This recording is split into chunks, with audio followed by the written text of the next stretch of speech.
یہ کہانی آج کی نہیں ہے۔ یہ کہانی خبروں، تجزیوں یا سیاسی بیانات سے شروع نہیں ہوتی۔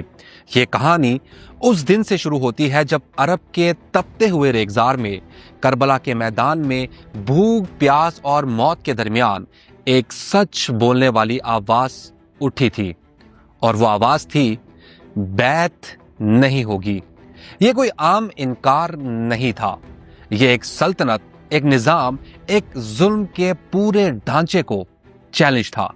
سامنے یزید کی طاقت تھی، ہزاروں کا لشکر، تلواریں، گھوڑے، حکمران کا غرور، اور ادھر صرف 72 نفوس، پیاسے بچے، سہنتی مائیں، جلتے خیمے اور ایک امام۔ کربلا نے یہ سکھایا کہ جنگ میدان میں نہیں جیتی جاتی، جنگ ضمیر میں جیتی جاتی ہے، کہ حق اگر سچ پر ہو، تنہا بھی ہو تو بھی غالب ہوتا ہے۔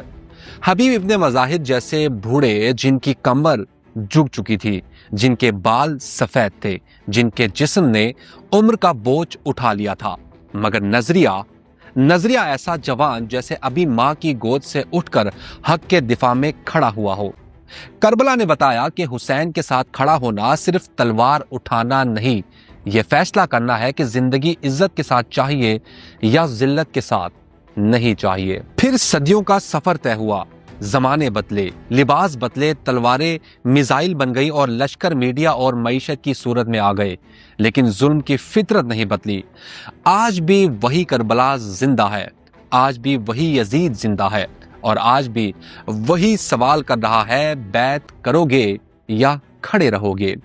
یہ وہ دور ہے جہاں اکثر عرب حکمران وقت کے یزید کے سامنے سر جھکا چکے ہیں، جہاں امریکہ اور اسرائیل کے دربار میں خاموشی کو عقل مندی اور غلامی کو سفارتکاری کہا جا رہا ہے، جہاں فلسطین جل رہا ہے اور ایوانوں میں سکوت طاری ہے، جہاں محلات روشن ہیں لیکن ضمیر اندھیرے میں ڈوبے ہوئے ہیں۔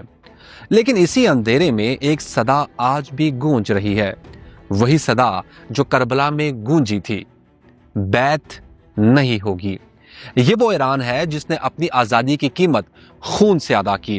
یہ وہ ایران ہے جس نے اپنے جنرل قربان کیے، اپنے سائنسدان شہید کروائے، اپنے ڈاکٹر، استاد، عام شہری کھوئے، لیکن اپنے نظریے کا سودا نہیں کیا۔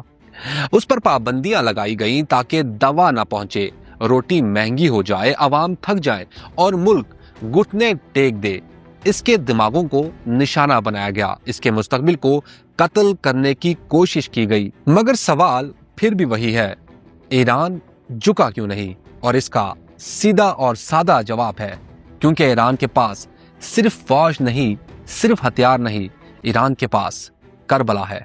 ایران کے سینے میں علی کا حوصلہ دھڑکتا ہے، ایران کے دامن میں زینب کا صبر ہے، اور ایران کی رگوں میں عباس کی للکار دوڑتی ہے، وہ للکار جو کہتی ہے، پانی بند ہو سکتا ہے، راستے بند ہو سکتے ہیں، پابندیاں لگ سکتی ہیں، لیکن حق کا راستہ کبھی بند نہیں ہوتا۔